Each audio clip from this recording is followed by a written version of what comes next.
కష్టాలు కన్నీళ్లు ఎవరికుండో చెప్పండి. అలానే ఏడుస్తూ కూర్చుంటామా? ముందున్న జీవితాన్ని ఆపేస్తామా? ఒక్కసారి సిరివెన్నెల గారు ఏం చెప్పారో వినండి. నిన్నటి నీడలే కను పాపని ఆపితే రేపటి వైపుగా నీ చూపు సాగదుగా.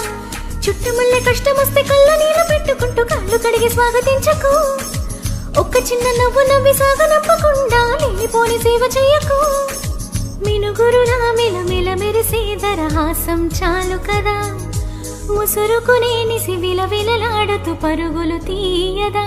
నవ్వే నీ కళ్ళలో లేదా జాబిలి, నవ్వే ముంగిళ్ళలో రోజు దీపావళి. సంతోషం సగం బలం హాయిగా నవ్వమ్మా.